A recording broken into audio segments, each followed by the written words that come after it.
Ladies and gentlemen, in this episode, you are going to hear opinions, and while the podcast is endorsed by Uriah Heep, the opinions of the host and various guests do not necessarily represent the opinions of the band or any of the members past or present. With that being said, let's celebrate the music of Uriah Heep.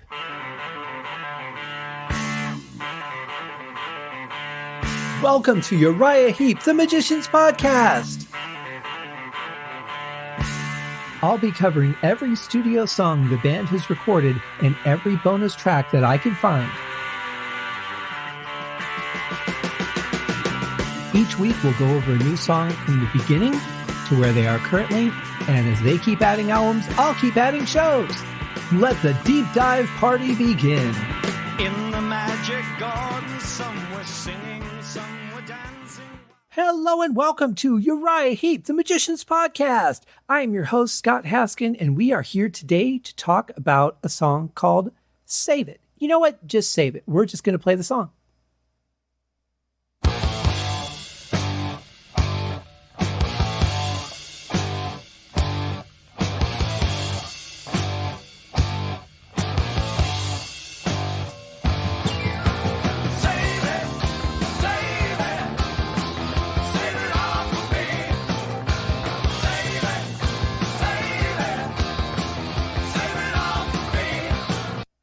Kind of a misleading beginning because it really sounds like it's going to be more of a slower, funkier song, and then it just kicks right into, this powerful 12-bar blues. And you could hear a piano kind of mixed a little bit in the background, and very powerful vocals obviously coming in, the beat kicking up. Is it just me, or are we hitting kind of a trend where we're seeing songs that are being introduced with the chorus with a combination of the lead and backing vocals to do it? Seems like we've had that on a couple of songs on this album. That, for me, that can get kind of stale really quick. I would rather have a little bit more of an intro that really either kind of gives me a clue as to where the song is going, or just kind of starts it and gets into it, but really just lets the verse be the beginning of it. Yeah, not my favorite thing, but that's okay. That's a stylistic choice, and I'm not going to like everything. But that, if you do that once on an album, that's fine. If you start doing it a couple of times, for me, it just gets a little bit stale. But the sound of what we're listening to is very, very powerful.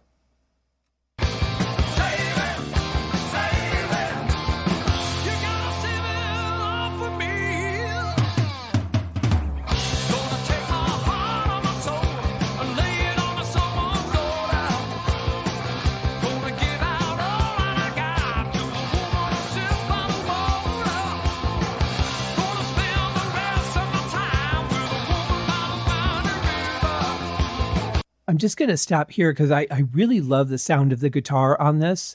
It almost sounds like it could be played with a slide, or maybe it's a slide. I'm not sure, but it definitely has a different distorted sound to it than what we're used to hearing. Really like the way it sounds for this song. I probably wouldn't like that on too many songs, but for this song, for this kind of a blues, it definitely sounds good. And then I think it does overshadow the piano a little bit. With a song like this, I kind of expect a little more piano in the mix, but it's not bad. It's pretty close to what I would want in a mix.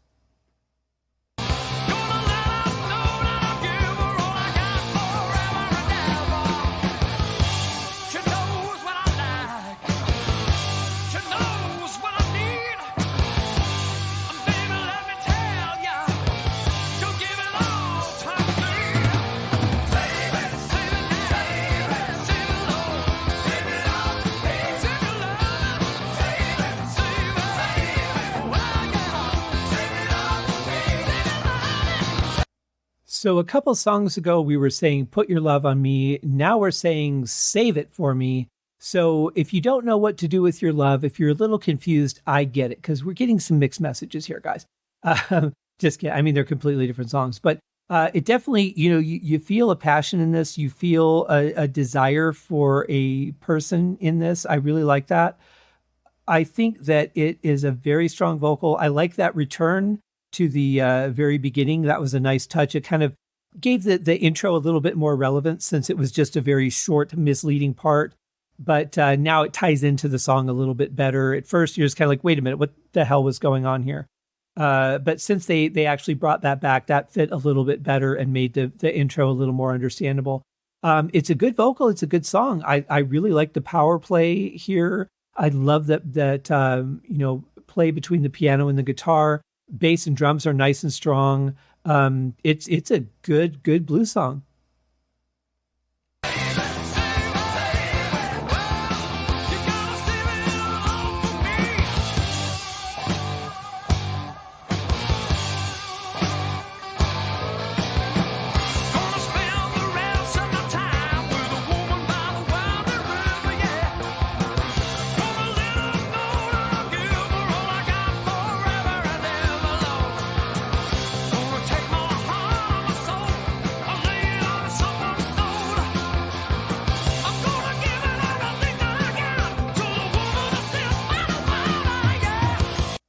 It's kind of sad. I feel like there is some really good piano playing that we're missing out on just because of the way it's mixed. I love what the guitars are doing. They sound great, but I think it's just a little bit out of balance when you're playing with such dynamic force on the piano. I just feel like there's a performance there that we're not really getting the full impression of. But from what I can hear of it, it sounds really good.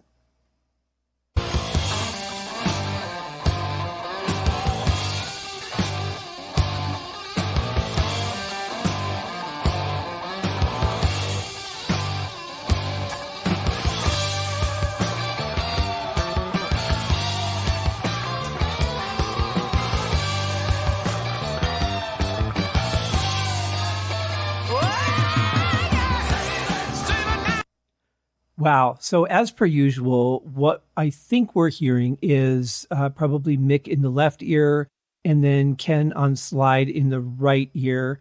And they really sound good together. I really like what they're playing. I like how in touch with each other they are on this. I think it sounds great. I love the variety of guitar sounds too. That works together very well. And it gives us, some different flavors to hear at the same time. I really like that. And I wish that they had utilized that a little more on this album. Now, granted, we haven't covered the whole thing yet, but we're past the halfway point already. And I think it would have been, nice because some of these songs, they don't have solos at all. So I think, having this sound available to them, having the instruments there, having everything that they need to accomplish it, I think this is something that they could have done a little bit more of. They chose not to, or maybe they did. And the producer came in and said, no, I don't want that. I don't know. But this album, being so straightforward is really does not feature the instruments as much as other albums have. I think it's a good album. I think it's a very strong album. I think it's vocally very strong. I think there's a lot of good musical ideas, but the musicians themselves are less featured on this album because of that style. So I find it interesting, but it's really refreshing then to get to a song like this and hear them put that in there and hear how great it sounds with them playing together that way. Just absolutely fantastic. I definitely crave more of it.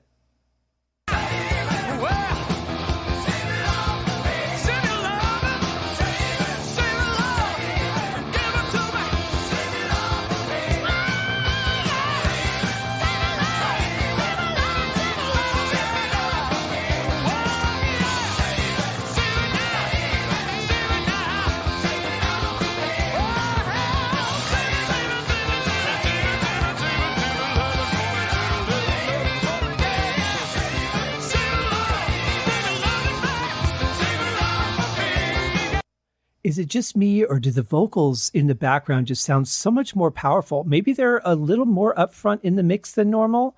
I can't tell. Maybe it's that extra high harmony has returned, but they just really sound vibrant and powerful here. I really love the just the open feel of it, the feel that, John can throw in some words here and there, just whatever he's feeling in the moment and be really alive. Because a song like this, I think, really needs to be alive and not, sung off the page. I think that it really is one that's just based on, here's what I'm feeling right now. Here's what the music is making me feel. Here's what the story is making me feel. Here's what my emotions are conjuring based on these, stimulating factors. I think that's exactly what this song needs and what makes it so strong.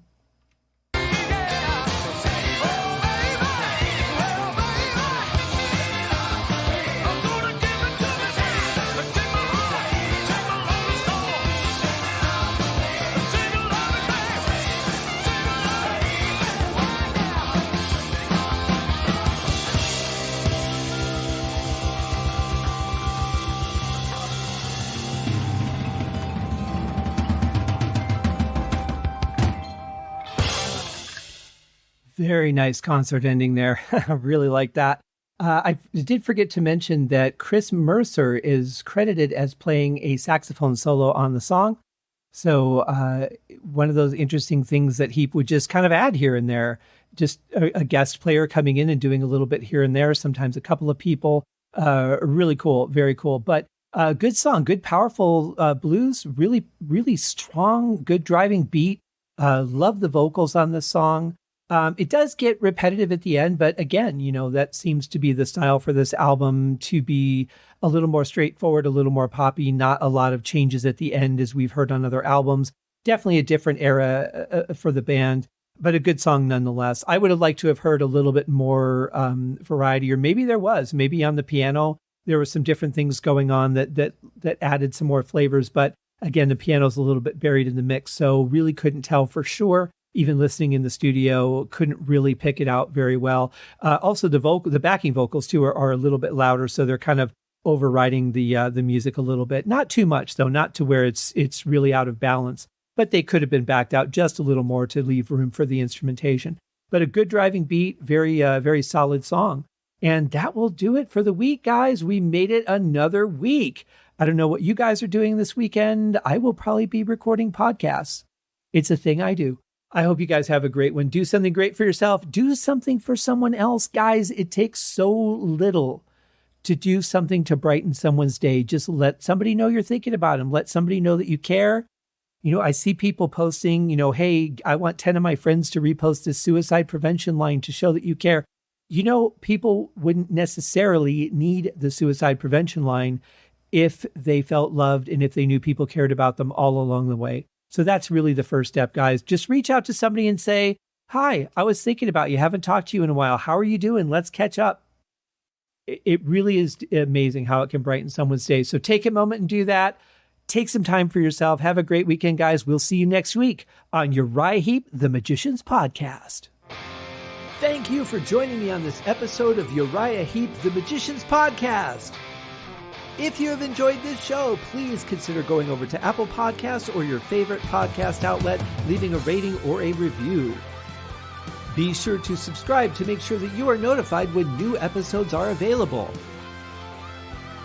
Please be sure to share this podcast with your fellow Uriah Heep enthusiasts and anyone who you think would like Uriah Heep, which should be everyone. And if you are so inclined, please feel free to contribute to the Patreon account.